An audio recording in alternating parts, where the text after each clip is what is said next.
एक समय की बात है। एक गांव में किशोर नाम का एक गरीब किसान अपनी पत्नी के साथ रहता है।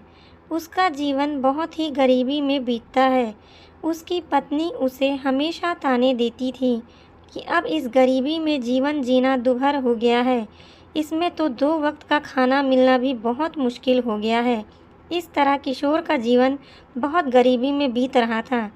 एक दिन वह खेत पर काम कर रहा होता है। तभी उसके पास अचानक एक संत महात्मा आते हैं और वो कहते हैं, बेटा, मुझे बहुत प्यास लगी है, पीने के लिए थोड़ा पानी मिलेगा क्या? तभी किशोर खुद का पीने का पानी संत महात्मा को दे देता है और संत महात्मा उस पानी को पीकर अपनी प्यास बुझाते हैं। उसके बाद महात्मा जी किशोर को पूछते हैं कि बेटा, तुम्हें कोई परेशानी है क्या? तुम बहुत परेशान दिख रहे हो। तब किशोर कहता है, पंडित जी, मेरा जीवन बहुत गरीबी में बीत रहा है। बहुत कठिन परिश्रम के बाद भी मेरे जीवन से गरीबी दूर नहीं हो रही है।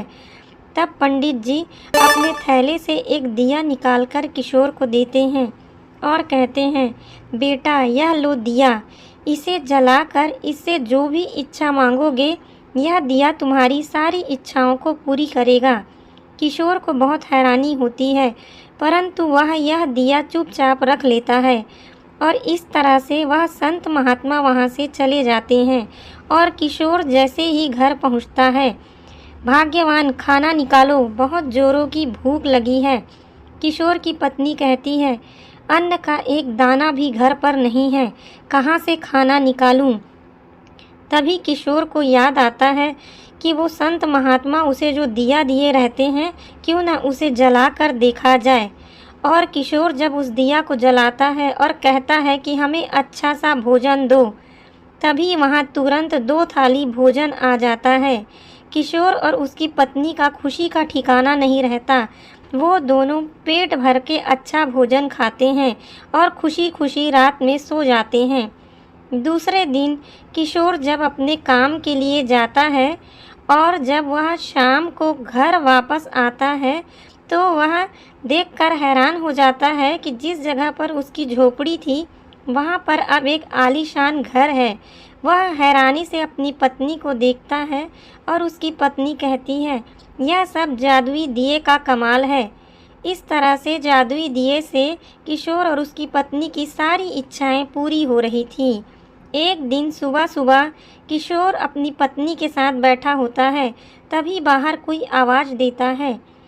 किशोर कहता है, कौन आ गया सुबह सुबह परेशान करने?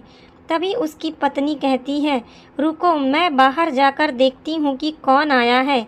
इस तरह से उसकी पत्नी जब बाहर जाती है, तो वह एक संत महात्मा को बाहर देखती है। वह कहती है, क्या है और यहाँ क्यों आए हो? तभी संत महात्मा कहते हैं, मुझे बड़ी ज़ोरों से प्यास लगी है, क्या पीने के लिए थोड़ा सा पानी मिल सकता है? तभी किशोर की पत्नी कहती है, यहाँ कोई पानी वानी नहीं है, चले जाओ यहाँ से।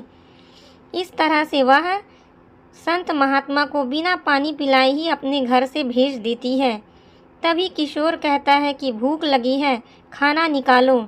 और किशोर की पत्नी जब जादुई दिए को जलाकर उससे खाना मांगती है, तो खाना नहीं आता है। किशोर की पत्नी दोबारा प्रयास करती है, परंतु दोबारा भी खाना नहीं आता है। तब किशोर को यह बात समझ में आ जाती है कि उससे क्या भूल हुई है।